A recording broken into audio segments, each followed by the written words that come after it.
Hello बच्चों, I am biology mentor Aman Kumar Singh और आज हम डिस्कस करने वाले हैं क्लास 10th का जो पहला चैप्टर होगा उसे हम आज डिस्कस करेंगे। ये जो क्लास 10th का पहला चैप्टर है वो लाइफ प्रोसेसेस है। लाइफ प्रोसेसेस क्या होता है, उनमें कौन कौन सी एक्टिविटीज़ हो रही हैं, लाइफ प्रोसेसेस हमारे बॉडी के लिए ज़रूरी है या नहीं है, इसके लिए हमें ये पूरा चैप्टर समझना होगा कि इस चैप्टर में कौन कौन सी चीज़ें हैं। सबसे फर्स्ट कि हमारे पास जो लाइफ प्रोसेसेस है वो होता क्या है, इसके बारे में। जो लाइफ प्रोसेस है, इस लाइफ प्रोसेस को हम कंसीडर कर सकते हैं कि हमारे बॉडी में होने वाले बेसिक प्रोसेसेस। इसको हम किस चीज़ से नोट कर सकते हैं? सबसे फर्स्ट है कि हमारे बॉडी में होने वाले बेसिक प्रोसेसेस। बेसिक प्रोसेस में क्या होगा कि जो न्यूट्रिशन है, रेस्पिरेशन है, ट्रांसपोर्टेशन और एक्सक्रीशन है, these are the different basic processes which are compulsory to our body for the different type of activities. अगर हमारे बॉडी से अगर कोई भी एक्टिविटीज़ हो रही है तो बिना इन सिंपल प्रोसेसेस के, इन बेसिक जो प्रोसेस हैं, कुछ बेसिक एक्टिविटीज़ हमारे बॉडी के इंटरनल ऑर्गन्स में हो रही हैं जिसकी वजह से हमारे लाइफ का मेंटेनेंस होगा। यानी हमारे लाइफ को मेंटेन करने वाले जितने भी प्रोसेसेस हैं उनको ही हम क्या कहते हैं? लाइफ प्रोसेसेस कहेंगे। यानी लाइफ प्रोसेसेस के अगर एग्जांपल आपसे पूछा जाता है कि what is the different examples which included into life processes, then that is the first example is nutrition, then respiration, transportation and fourth is excretion. तो ये जो चार सिस्टम्स है फर्स्ट चैप्टर में हमें चारों कंप्लीट करना होगा। तो चारों जो हमारे पास पार्ट दिख रहा है, सबसे फर्स्ट न्यूट्रिशन है। तो nutrition in plant and nutrition in animal, यानी प्लांट्स में भी न्यूट्रिशन कैसे हो रहा है, एनिमल्स में न्यूट्रिशन कैसे है। फिर उसके बाद जो रेस्पिरेशन है प्लांट और एनिमल्स का कंप्लीट करना होगा। फिर थर्ड जो पार्ट है transportation in plant and transportation in animals. And finally excretion, how the plant excrete and how the animals excrete. यानी टोटल 8 सिस्टम्स हमें कवर करना है। तो थोड़ा सा इसमें कुछ प्रोसेस इंक्लूड किया गया है। तो प्लांट बॉडी, एनिमल बॉडी, दोनों के अलग अलग प्रोसेस को हमें पूरा कंप्लीट करना होता है। तो सबसे फर्स्ट हम स्टार्ट करेंगे। लाइफ प्रोसेस का मतलब समझ में आ गया कि हमारे बॉडी के लिए जो बेसिक प्रोसेसेस हैं जिसकी वजह से हमारे लाइफ का मेंटेनेंस होता है, हमारे लाइफ का मेंटेनेंस, हम सर्वाइव कर पा रहे हैं। तो सर्वाइव करने का रीज़न क्या है? हम मतलब वी आर अलाइव, हम जिंदा हैं।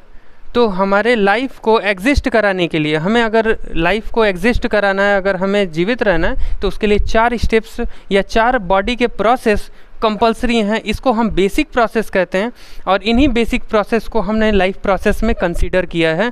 कौन से 4 प्रोसेसेस हैं? न्यूट्रिशन में क्या होता है? जो हमने खाना खाया उस खाने का छोटे छोटे पीसेस में ब्रेकडाउन, हमारे बॉडी के थ्रू उसका यूटिलाइजेशन, ये हो गया सबसे पहला। जो दूसरा पार्ट है रेस्पिरेशन, वहाँ पर गैसियस एक्सचेंजेस की बात हम करेंगे। गैसियस एक्सचेंजेस जनरली जो एयर है उस एयर को इनहेल करना, एयर का हमारे बॉडी में यूज़ क्या है? आप कहेंगे कि ऑक्सीजन हम लेते हैं। क्या ऑक्सीजन हम कंज्यूम करते हैं? We consume oxygen from the environment, yes और नो? ये भी क्वेश्चन हम सॉल्व करेंगे। देन तीसरा ट्रांसपोर्टेशन, यानी हमारे बॉडी में ब्लड क्यों सर्कुलेट कर रहा है, what is the role of circulation of blood in our body. And fourth, why we excrete, हमें एक्सक्रेट, यानी एक्सक्रेट का मतलब वेस्ट को बाहर करना। जो हमारे बॉडी में वेस्ट बन रहा है उस वेस्ट को निकालना ही क्या होता है? एक्सक्रेशन होता है। 4 सिस्टम है, उनको 1 बाई 1 हम कंप्लीट करने वाले। सबसे फर्स्ट हमें न्यूट्रिशन देखना है। न्यूट्रिशन क्या होता है? Nutrition is the process. जो ये कीवर्ड्स दिए गए हैं इनको अपलोड कर दिया जाएगा आपके मतलब जब वीडियो अपलोड होगा तो उसी टाइम आप इन PDF से अपना नोट्स भी तैयार कर लेंगे और जो चीज़ें बोली जा रही हैं वहाँ से कुछ अगर नोट करने वाला होगा उसे भी नोट कर लेंगे।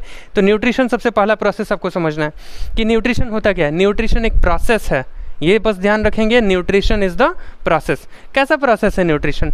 आप फूड लेते हैं, हमने खाना खाया, हमारा जो बैलेंस डाइट होगा, यानी राइट अमाउंट में या राइट क्वांटिटी में हमने फूड के अलग अलग पार्ट को हमने लिया है। रोटी, चावल, दाल, सब्जी, ये हमारे डाइट में होगा। Our diet contains nutrient. Diet को न्यूट्रिएंट नहीं कहते हैं, nutrient is the chemical substances. जैसे कार्बोहाइड्रेट है, प्रोटीन है, फैट है, ये सभी कहाँ होगा? हमारे डाइट में होगा। अगर चावल खा रहे हैं, रोटी खा रहे हैं, वहाँ पर कौन सा न्यूट्रिएंट प्रेजेंट है? They are rich in carbohydrate.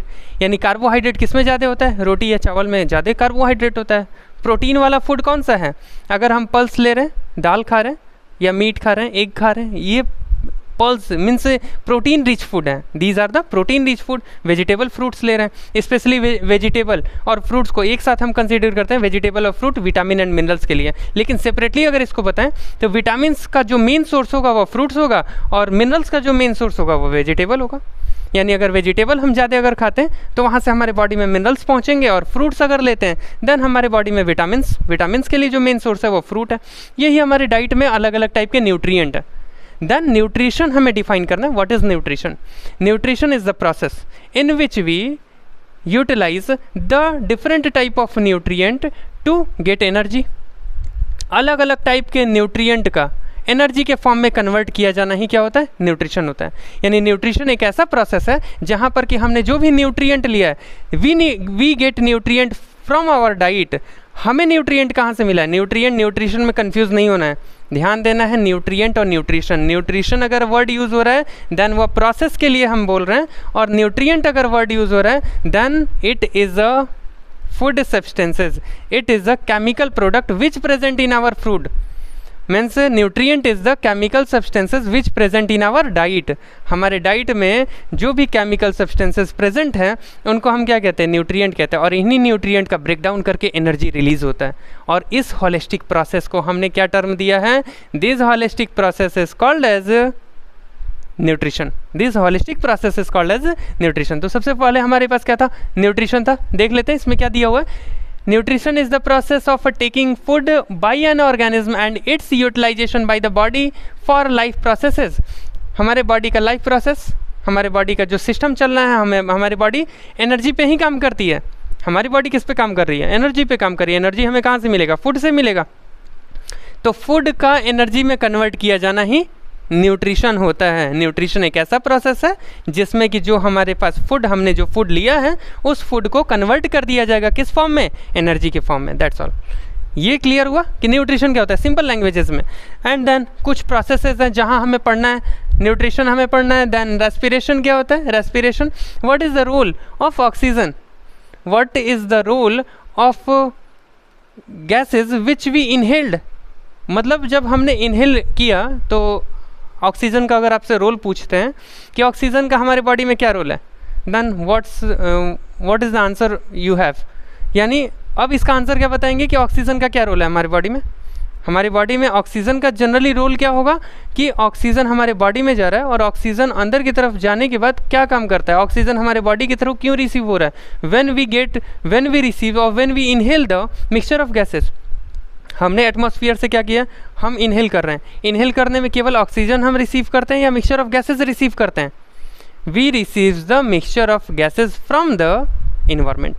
तो इन्वायरमेंट में जो गैसेज हैं उस गैस का कंपोजिशन जनरली सभी को पता होगा, जियोग्राफी में आपने पढ़ा है कि नाइट्रोजन 78.08% होता है, इसके अलावा ऑक्सीजन 20.95% होता है। ऑक्सीजन का जो अमाउंट होगा 20.95%, कार्बन डाइऑक्साइड 0.03% और अदर गैसेज हमारे एटमॉस्फेयर में प्रेजेंट है। These are the composition of atmospheric gas.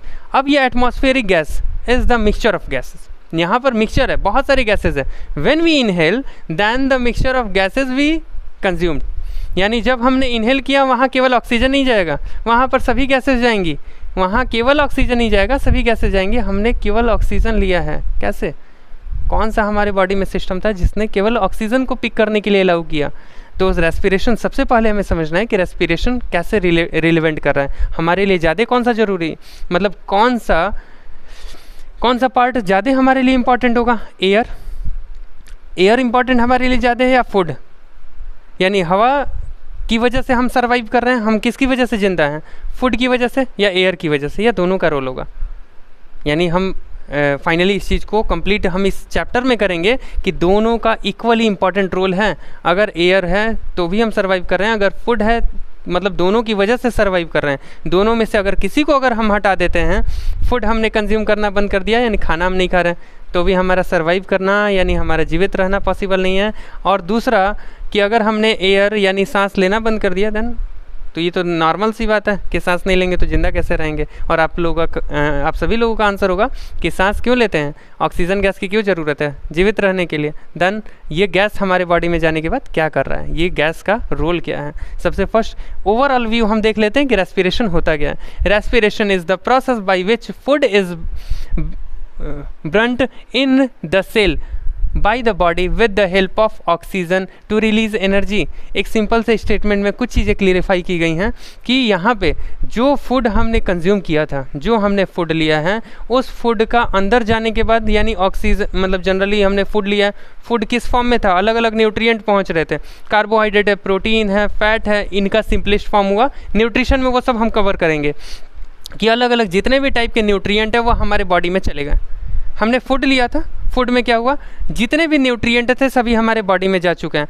और जो बॉडी में न्यूट्रिएंट जा चुके हैं वह क्या होंगे, वह हमारे बॉडी में ऐसे अभी प्रेजेंट है, वो अभी एनर्जी में कन्वर्ट कब होंगे, with the help of oxygen. ये जो हमने ऑक्सीजन लिया है, इस ऑक्सीजन का रोल क्या होगा, इस ऑक्सीजन का रोल होगा कि जितना भी ग्लूकोज पार्ट है उस ग्लूकोज को ग्लूकोज के हेल्प से, मतलब उस ऑक्सीजन के हेल्प से ग्लूकोज का ब्रेकडाउन, यानी हमारे बॉडी में जो ग्लूकोज है वो हमारे फूड की वजह से है। जो हमने फूड कंज्यूम किया है उस फूड का जो सिंपलेस्ट फॉर्म होगा वो ग्लूकोज होगा, और ग्लूकोज का ब्रेकडाउन होता है। हमने फाइनल ये समझा था ना कि न्यूट्रिशन एक ऐसा प्रोसेस है जहाँ न्यूट्रिएंट ब्रेक किए जाते हैं और एनर्जी रिलीज़ किया जाता है। एनर्जी कैसे बना, एनर्जी बनने का सोर्स क्या था, बिना ऑक्सीजन के एनर्जी रिलीज़ नहीं होगा। ऑक्सीजन जब ग्लूकोज तक पहुंचेगा, ग्लूकोज की वजह से, मतलब ये ऑक्सीजन की वजह से ही ग्लूकोज का ब्रेकडाउन होता है। यानी रेस्पिरेशन में एक सिंपल प्रोसेस ध्यान देना है कि जो फूड हमने डाइजेस्टिव सिस्टम में लिया था, डाइजेस्टिव सिस्टम में होते हुए उसका ब्रेकडाउन हो गया और इस फूड का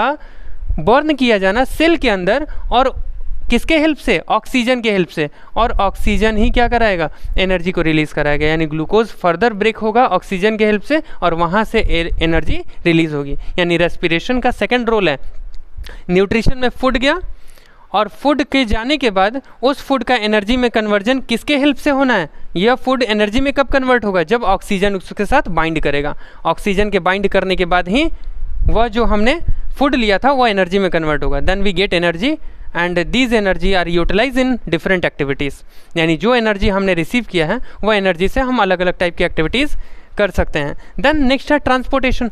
तो दो सिस्टम ओवरऑल हमने देखा। ट्रांसपोर्टेशन क्या होता है, it is a process by which food, oxygen, water, waste product are carried from one part to the another part of the our body. Transportation क्या होता है, ट्रांसपोर्टेशन जनरली हम जानते हैं एक जगह से दूसरी जगह तक जाना। ट्रांसपोर्टेशन क्या है, transportation of the substances from one side to the another side in our body. हमारे बॉडी में एक जगह से दूसरी जगह तक जो चीज़ें पहुंच रही हैं उसी को हम क्या कहते हैं, ट्रांसपोर्टेशन कहते हैं। तो ट्रांसपोर्टेशन इन आवर बॉडी, हमारे बॉडी में क्या ट्रांसपोर्टेशन हो रहा है, ट्रांसपोर्टिंग पार्ट क्या है, कौन सा पार्ट जो ट्रांसपोर्ट करने के लिए रिस्पॉन्सिबल है। तो हमारे बॉडी में ब्लड होगा, जो भी हमने फूड लिया है, जैसे हमने फूड ले लिया, कार्बोहाइड्रेट लिया आपने, कार्बोहाइड्रेट का ब्रेकडाउन होगा, माउथ में हमने लिया है, माउथ में छोटे छोटे पीसेज में हमने दांतों से उसको चबाकर छोटे छोटे पीसेज में कर दिया। देन ओएसोफेगस फूड पाइप से होते हुए हमारे स्टमक में जाता है, वहाँ पर भी फर्दर ब्रेकडाउन होता है। देन वह पहुँच जाएगा हमारे small intestine, that is absorption site, वहाँ से एब्जॉर्ब होगा। एब्जॉर्ब होने के बाद पहुँचता कहाँ है, ब्लड में।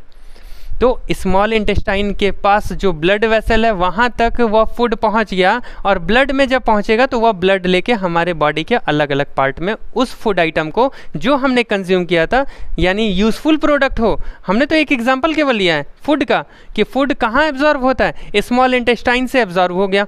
एब्जॉर्ब होने के बाद वह ब्लड में पहुँचा और ब्लड से होते हुए हमारे पूरे बॉडी में रोटेट करेगा। हमारे पूरे बॉडी में किसके रोटेट करना है, किसके थ्रू रोटेट करना है, ब्लड ही हमारे बॉडी में ट्रांसपोर्ट करने के लिए ऑर्गेनिज्म, मतलब एक पार्ट है। एक पार्ट हम लेते हैं, हमारी बॉडी में कौन सा पार्ट होगा जो कि पूरे अलग अलग टाइप के सब्सटेंसेस को ट्रांसपोर्ट कर रहा है। ट्रांसपोर्ट करने के मतलब सब्सटेंसेस को एक जगह से दूसरे जगह तक पहुंचा रहा है। कौन पार्ट है वो, कौन सा पार्ट है, ब्लड है।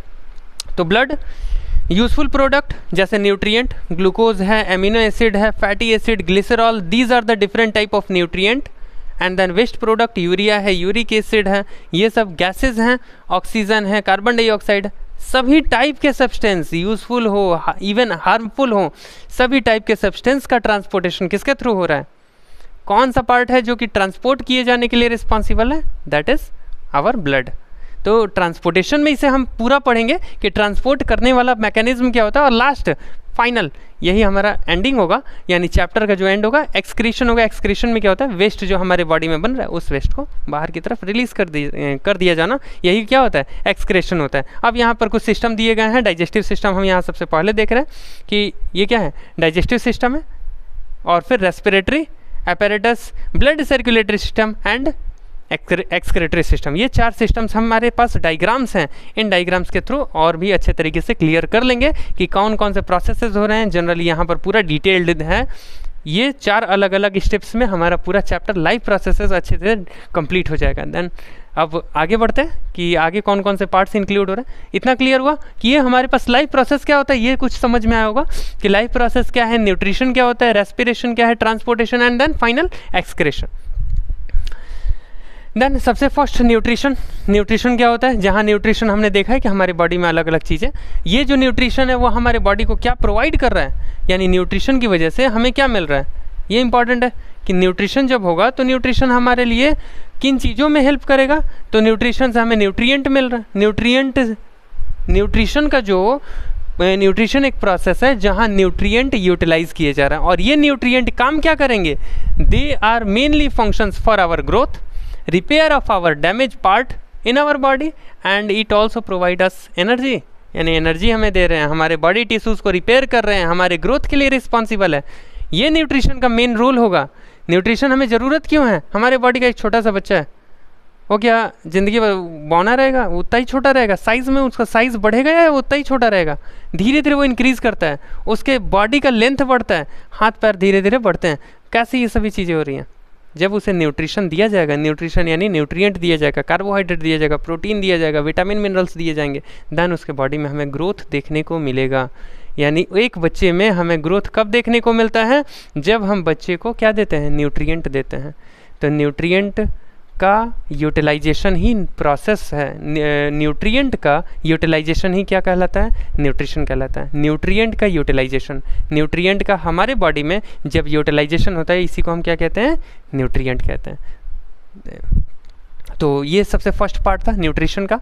देन मोड ऑफ न्यूट्रिशन हम देखते हैं। Mode of nutrition generally it categorize into 2 part, यानी मोड ऑफ न्यूट्रिशन 2 अलग अलग पार्ट में हम इसको कैटेगराइज कर सकते हैं। First part is autotrophic nutrition and then second one is heterotrophic nutrition. Autotrophic और हेट्रोट्रॉफिक, कुछ हमारे अर्थ पे ऐसे ऑर्गेनिज्म हैं जो स्पेशली खुद से यानी खुद ही फूड बनाने के लिए रिस्पॉन्सिबल है, यानी फूड का सिंथेसिस खुद करते हैं। तो इस टाइप के ऑर्गेनिज्म को हम कंसीडर करते हैं ऑटोट्रॉफिक न्यूट्रिशन में। Means autotrophic nutrition is the process by which the organism prepare their food with their own self by using the inorganic substances and these inorganic substances converted into the organic form.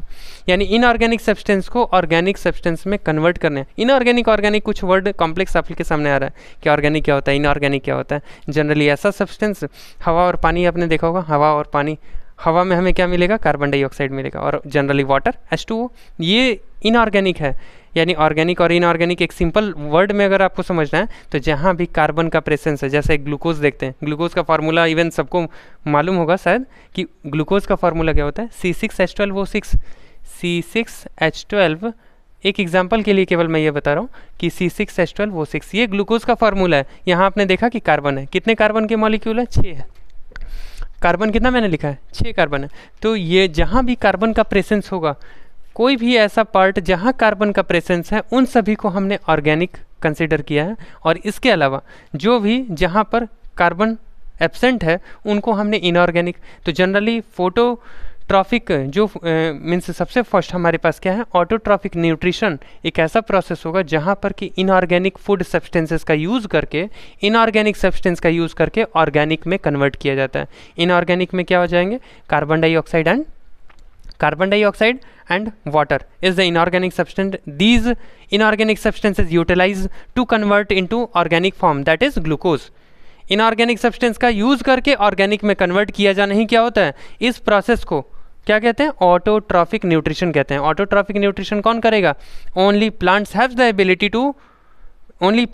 Ability to convert the inorganic form into organic form. यानी inorganic से organic form में convert करने के लिए केवल plants present होते हैं। यानी प्लांट्स के पास ऐसी एबिलिटी है कि वह क्या करेंगे, इनऑर्गेनिक सब्सटेंसेस को ऑर्गेनिक फॉर्म में कन्वर्ट कर देंगे। जैसे एक जो डिफिनीशन दिया हुआ है इसको ध्यान से देखेंगे कि ऑटोट्रॉफिक न्यूट्रिशन क्या होता है।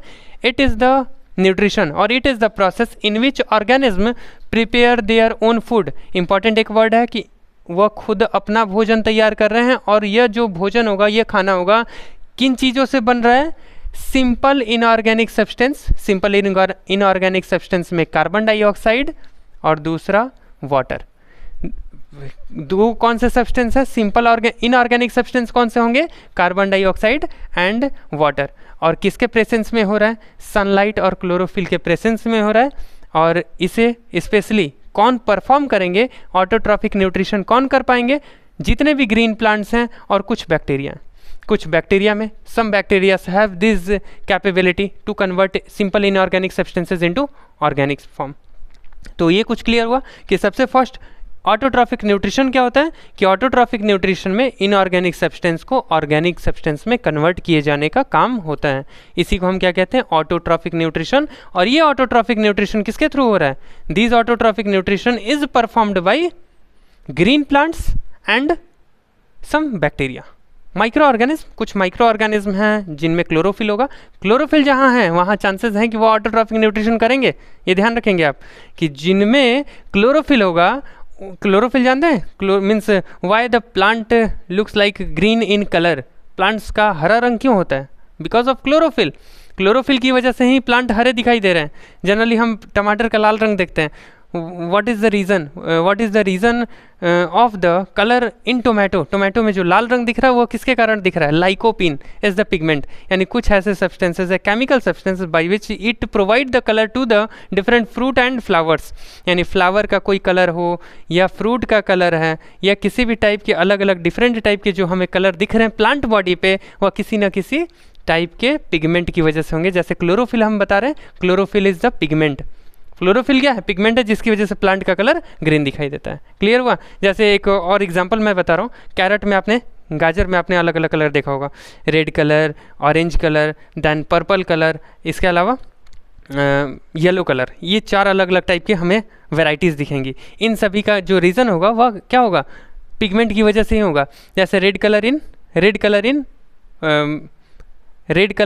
Carat is due to lycopene. Then orange color of carrot is due to carotene, and then purple color of carrot is due to anthocyanin, and finally yellow color of the carrot is xanthophyll। यानी xanthophyll या lutein भी से कहते हैं, xanthophyll को ही क्या कहते हैं? ल्यूटीन भी कहते हैं। तो ये अलग अलग टाइप के जो भी हमने पिगमेंट्स बताया है, ये पिगमेंट्स किसके लिए इंपॉर्टेंट है? कलर प्रोवाइड करते हैं। These are the colour providing pigments. तो हमारे पास सबसे फर्स्ट क्या था? ऑटोट्रॉफिक। आपने समझ लिया होगा कि ऑटोट्रॉफिक न्यूट्रिशन क्या होता है। देन हेट्रोट्रॉफिक का क्या मीन्स है? हेट्रो का मतलब अदर होता है। कुछ नाम से भी हम क्लियर कर लेंगे। ऑटो मतलब सेल्फ, ऑटो का मतलब क्या होता है? सेल्फ। और हेट्रो का मतलब होता है अदर, मीन्स हेट्रोट्रॉफिक। ट्रॉफिक का मतलब, ट्रॉफ्स मतलब होता है नरिशमेंट।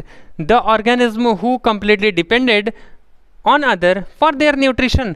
यानी यहाँ पे न्यूट्रिशन, नरिशमेंट। ट्रॉफिक का मतलब क्या होता है? ट्रॉफिक मीन्स नरिशमेंट, और नरिशमेंट होता है। ट्रॉफ्स का मतलब क्या होता है? Nourishment. The organism who get their nourishment with of their self. कुछ ऐसे ऑर्गेनिज्म हैं जो कि अपना नरिशमेंट खुद से ही पूरा कर लेते हैं या किसी दूसरे पे उनको ज़रूरत नहीं है, किसी दूसरे पे उन्हें सर्वाइव नहीं करना है। देन इस टाइप के ऑर्गेनिज्म को ऑटोट्रॉफिक हम कंसिडर करते हैं। और हेट्रोट्रॉफिक जो दूसरों पर डिपेंडेड है, किसके लिए? न्यूट्रिशन के लिए। Then heterotrophic nutrition, it is the nutrition in which organism get their food directly और इनडायरेक्टली फ्रॉम प्लांट्स। यानी प्लांट से डायरेक्टली और इनडायरेक्टली जो फूड ले रहे हैं उनको हमने क्या बताया? हेट्रोट्रॉफिक न्यूट्रिशन हमने बता दिया। And then type of heterotrophic nutrition. अब हेट्रोट्रॉफिक ऐसे ऑर्गेनिज्म जो कि दूसरों पर डिपेंडेड है अपने न्यूट्रिशन के लिए, उनके टाइप्स हम देखेंगे। सबसे फर्स्ट आता है सेप्रोट्रॉफिक। सिंपल लैंग्वेजेस में आपने मतलब सिंपल लैंग्वेजेस में इनको क्लियर आपको करना है कि कौन कौन से डिफरेंट टाइप हैं। हम किसके टाइप्स अभी डिस्कस करेंगे? हेट्रोट्रॉफिक न्यूट्रिशन के टाइप्स डिस्कस करेंगे। हेट्रोट्रॉफिक्स में सबसे फर्स्ट आ जाएगा सेप्रोट्रॉफिक, पैरासाइटिक एंड होलोजोइक। तो सेप्रोफाइटिक क्या होता है? सेप्रोफाइटिक मीन्स डेड और डिकेइंग सब्सटेंसेस पे सर्वाइव करने वाले organism. The organism who completely convert the dead और decaying matter into their organic form, they completely get their nutrition from the dead or decaying substances. Saprotrophs is the organism. Saprotrophs is the organism who completely get their nutrition from the dead or decaying substances. सड़े गले चीज़ों से जिनको nutrition मिलता है उन्हें सेप्रोट्रॉफ्स कहते हैं, और जो सड़े गले चीज़ों को न्यूट्रिशन में कन्वर्ट कर पाते हैं उनको हेट्रोट्रॉफिक उनको क्या कहते हैं? उनको हम सेप्रोफाइटिक न्यूट्रिशन कहते हैं। सेप्रोफाइटिक न्यूट्रिशन किसे कह रहे हैं? जो कि डेड और डिकेइंग सब्सटेंसेस से खुद को नरिशमेंट दे पाते हैं। देन देख लेते हैं क्या है सेप्रोफाइट्स है। It is the nutrition in which organism get their food from dead and decaying organism. They break down the food material outside their body and then absorb it. Mushroom and breed mould है, yeast है, some bacteria है। ये क्या काम कर रहे हैं कि सबसे पहले इन्होंने डेड और डिकेइंग सब्सटेंसेस थे, डेड और डिकेइंग सब्सटेंसेस पर कुछ केमिकल रिलीज़ किया, वह सॉल्यूबल फॉर्म में कन्वर्ट हो गया। जैसे जो भी हमारे पास क्या है, जो भी हमारे पास डेड है, सड़ी गली चीज़ें हैं, तो जो सड़ी गली चीज़ें होंगी सॉलिड फॉर्म में होंगी, कॉम्प्लेक्स फॉर्म है। उन पर ये ऑर्गेनिज्म क्या करते हैं? सेप्रोट्रॉफ्स क्या करते हैं? यानी कुछ बैक्टीरिया हैं, यानी फंगस है, फंगस बैक्टीरिया, ऐसे मतलब फंगस और बैक्टीरिया क्या करते हैं? सड़े गले चीज़ों पर ही सर्वाइव करते हैं। जो भी सड़ा हुआ है या आसपास में, मतलब स्कैवेंजर्स में भी इनको हम इंक्लूड करते हैं, तो जो भी आसपास में सड़ा गला है उन पर ये क्या करेंगे? डिकम्पोजर, एज अ डिकम्पोजर हम करते हैं। सॉरी वो टर्म नहीं था, यानी यहाँ डिकम्पोजर हम यूज़ कर सकते हैं वर्ड, कि जो भी सड़ा गला चीज़ है वहाँ पर ये क्या करेंगे? अपने आप मतलब उन पर केमिकल सिक्रेट कर देंगे। केमिकल की वजह से जो कॉम्प्लेक्स फॉर्म था वह सॉल्यूबल फॉर्म में कन्वर्ट होगा और फाइनली उसको एब्जॉर्व कर लेंगे। उस पार्ट को वो क्या करेंगे? एब्जॉर्व कर लेंगे अपनी बॉडी सरफेस से। तो इस प्रोसेस को जहाँ पर कि डेड और डिकेइंग सब्सटेंस का यूटिलाइजेशन किया जाता है खुद को नरिश करने के लिए, उसको हम सेप्रोफाइटिक न्यूट्रिशन में कंसिडर करेंगे कि सेप्रोफाइटिक न्यूट्रिशन क्या होता है कि डेड और डिकेइंग सब्सटेंसेस को अपने एनर्जी के लिए यूटिलाइज करना। देन पैरासाइटिक क्या होता है? Parasitic means it is the nutrition in which organism get their food from living organism means host without killing them. यानी सामने वाले किसी भी ऑर्गेनिज्म पे, यानी एक हमारे पास ऑर्गेनिज्म है उसका किसी दूसरे पर नरिशमेंट लेने के लिए फीड किया जाना। जैसे मॉस्क्यूटो हमारे बॉडी पर आके फीड करता है, मॉस्क्यूटो को क्या बेनिफिट मिल रहा है कि हमारा ब्लड सेक कर रहा है। मॉस्क्यूटो मच्छर जानते होंगे आप लोग कि मच्छर हमारे बॉडी पर आके खून चूसने लगते हैं। कुछ बैक्टीरिया हैं हमारे बॉडी में, हमने इनहेल किया या खाना हम खा रहे हैं तो खाने के साथ कुछ बैक्टीरिया जा सकते हैं, या इनहेल हम सांस ले रहे हैं वहाँ बैक्टीरिया हमारे बॉडी के अंदर चले जाएंगे, हमें क्या मार देंगे? वो हम मरते तो है नहीं, हमारे बॉडी के अंदर जाएंगे। वो जो बैक्टीरिया है, ये मॉस्क्यूटो है, ये क्या कर रहा है? अब ब्लड इसने सक किया, इसका तो सर्वाइवल हो रहा है, ये तो जिंदा है क्योंकि इसको मिल गया, मिल या नहीं, इनको खाना मिल गया, ये जिंदा है। हमारे बॉडी को क्या हुआ? हमारे बॉडी को नुकसान हो रहा है, यानी हम क्या हो गए? We are the host, the organism who feed on other, the other organism is termed as a host and they completely harm the host and get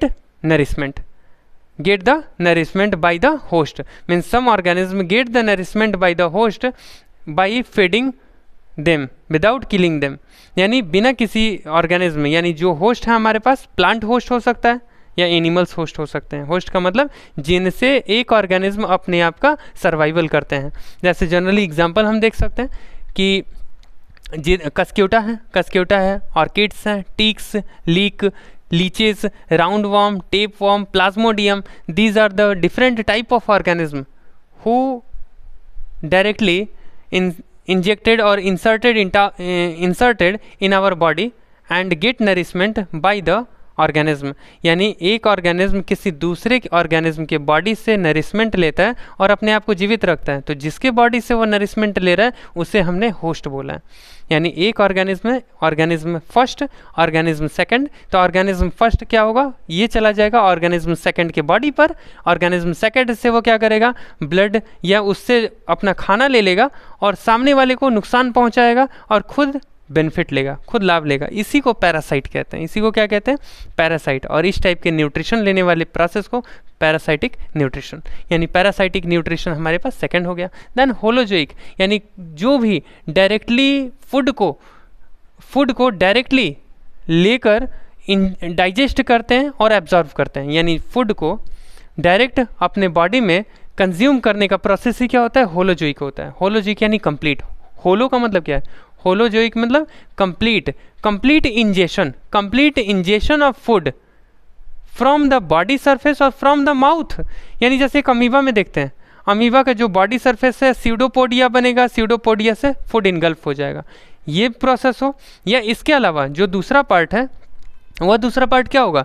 दूसरा पार्ट होगा कि एक तो ये बॉडी बना लिया, उस टाइप का सरफेस बना लिया जहाँ से कि फूड इनगल्फ हो जाएगा, या माउथ से हम डायरेक्ट फूड लेते हैं। खाना जो है इंजेक्शन सबसे पहला प्रोसेस, बाद में पढ़ेंगे। फूड खाना हमने लिया, जो बाइट है उस बाइट मतलब जो हमारे पास डाइट था उस डाइट में से थोड़ा सा हमने फूड लिया और फूड को हम अपने मुंह में लेते हैं, तो वो कंडीशन सबसे फर्स्ट क्या हो गया? इंजेक्शन हो गया। तो खाना कोई भी कंप्लीट अगर फूड डायरेक्ट माउथ से लेकर डाइजेस्ट करता है, एब्जॉर्व करता है, इसको हम किस में इंक्लूड करेंगे? होलोजोइक में। कोई भी ऑर्गेनिज्म जो फूड को इंजेस्ट करते हैं, फूड को पूरा जो फूड होगा उसको मुंह में लेकर फिर डाइजेस्ट करेंगे और डाइजेस्ट करने के बाद एब्जॉर्व करेंगे, इस टाइप का जो न्यूट्रिशन प्रोसेस होगा उसे हम होलोजोइक कहेंगे। यानी होलोजोइक हमारे पास क्या होगा? Holozoic nutrition is the nutrition in which organism take food directly and then digest and absorb, like amoeba, paramecium, bird, fishes, human. These are the example of holozoic animals. Clear हुआ कि holozoic क्या होता है? The next तो कुछ दिया हुआ है अमीबा में, जैसे ये स्यूडोपोडिया, फॉल्स फीट हैं। Pseudo means false and then podia means feet, they forms the false feet. Then इसी टाइप का कस्क्यूटा प्लांट दिया है, देन फंगस यानी मशरूम दिया है। फिर नेक्स्ट आते हैं न्यूट्रिशन इन प्लांट, स्टार्ट कर देते हैं। न्यूट्रिशन इन प्लांट्स कंप्लीट करके फिर उसके बाद आगे की तरफ प्रोसेसेस देखेंगे कि कौन कौन से प्रोसेसेस और भी बाकी हैं। तो प्लांट्स में सबसे पहले न्यूट्रिशन हमें देखना है कि प्लांट्स में जब न्यूट्रिशन होता है तो इसे हम क्या, किस टाइप का न्यूट्रिशन टर्म देंगे? Autotrophic nutrition. इसे हम क्या बोलेंगे? Autotrophic nutrition. जो प्लांट में न्यूट्रिशन हो रहा है वो है क्या? Autotrophic nutrition. इसमें सबसे पहला जो प्रोसेस होना है that is photosynthesis. Photo means light and synthesis to make, यानी with the help of light they make और they synthesize the food ingredient और फूड मटेरियल। यानी फूड मटेरियल का लाइट के हेल्प से सिंथेसिस किया जाना ही क्या होता है? फोटोसिंथेसिस होता है। सिंपल फॉर्म में आपको समझना है कि फोटोसिंथेसिस मीन्स क्या होता है कि photosynthesis is the process in which plants use the light and they prepare the food from the different type of substances like carbon dioxide and water, and they prepares the glucose। यानी simply photo और synthesis जो अलग अलग ये word था, इन word से हम clear कर लेंगे कि फोटोसिंथेसिस क्या होता है। Photosynthesis is the process by which plant prepare food by using carbon dioxide and water in the presence of sunlight and chlorophyll। यानी क्लोरोफिल और इसके अलावा सनलाइट, इन दोनों के प्रेजेंस में यूटिलाइजेशन किसका किया जाएगा? कार्बन डाइऑक्साइड एंड वाटर का यूटिलाइजेशन किया जाएगा। यानी इनके प्रेजेंस में कार्बन डाइऑक्साइड और वाटर का यूज करके किसका फॉर्मेशन कर लेना है? ग्लूकोज का फॉर्मेशन करना ही क्या होता है? फोटोसिंथेसिस होता है। In the presence of chlorophyll and sunlight means plants utilize the carbon dioxide and water to forms the glucose. This process is called as photosynthesis process. Clear हुआ कि फोटोसिंथेसिस होता क्या है? देन इक्वेशन में आपने देखा 6 molecule of carbon dioxide, 12 molecule of water, यानी 6 CO2, 12 H2O in the presence of sunlight and chlorophyll they forms the glucose. किसका फॉर्मेशन हो जा रहा है? ग्लूकोज का formation, then water and finally as a byproduct oxygen gas liberated in the process of photosynthesis. Photosynthesis process होगा तो oxygen क्या होगा, लाइब्रेट कर जाएगा यानी रिलीज होगा, ऑक्सीजन गैस रिलीज होता है। और यूज रॉ मटेरियल क्या है, what is the raw material which need in the process of photosynthesis, that is carbon dioxide, water, sunlight and chlorophyll. These are the raw material which are required for the process of photosynthesis. Then processes कौन से हैं कि कौन कौन से steps हैं जो कि फोटोसिंथेसिस में होने, तो सबसे फर्स्ट है photosynthesis take place in three steps. First है absorption of light energy by chlorophyll, then means chlorophyll के थ्रू जो लाइट आ रहा है, यानी कौन कौन से रॉ मटेरियल हमने देखा है, सबसे first light, then chlorophyll, light we get from sunlight, means light we get from sun, light we get from sun. Then second water, water plant means what is the source of water, water gets by the plant, water receives by the plant from their root, यानी पानी plants को कैसे मिलेगा, root के through मिल जाएगा. Then air के through क्या मिलना है, carbon dioxide. And finally chlorophyll उनके लीव्स में प्रेजेंट होगा, क्लोरोफिल उनके खुद के लीव्स में प्रेजेंट होता है. तो जो स्टेप्स हैं, सबसे first absorption of light, then conversion of this light energy into chemical energy and splitting of water molecule into hydrogen and oxygen, then reduction of carbon dioxide and hydrogen to forms the carbohydrate. यानी final product क्या बनना है, carbohydrate बनना है. ये तीन steps important है किसके लिए, फोटोसिंथेसिस प्रोसेस के लिए. देन ये कुछ स्टेप्स दिखाई मतलब शो किए गए हैं. पूरा जो फोटोसिंथेसिस हो रहा है उसमें क्या रोल होगा, यानी जो सनलाइट मिल रहा है ये क्या है, सोलर एनर्जी है, यानी लाइट एनर्जी है. ये सोलर एनर्जी यूज़ किया जाएगा, यानी कार्बन डाइऑक्साइड प्लांट्स तक पहुंचेगा, ऑक्सीजन लाइब्रेट करेगा, वाटर एब्जॉर्ब होगा एंड ग्लूकोज का फॉर्मेशन. ये होलिस्टिक फोटोसिंथेसिस का प्रोसेस है. तो ये फोटोसिंथेसिस का प्रोसेस है. अब इसके बाद जो न्यूट्रिशन होगा, nutrition in humans, nutrition in humans, ये नेक्स्ट क्लास में हम डिस्कस कर लेंगे. यहाँ पे इतनी चीज़ें, यहाँ पे जो डाउट्स होगा वो आप कमेंट बॉक्स में या नीचे कमेंट कर देंगे. वहाँ से जो भी डाउट्स होगा नेक्स्ट क्लास में इन डाउट्स को हम कंप्लीट कर लेंगे. Okay, thank you.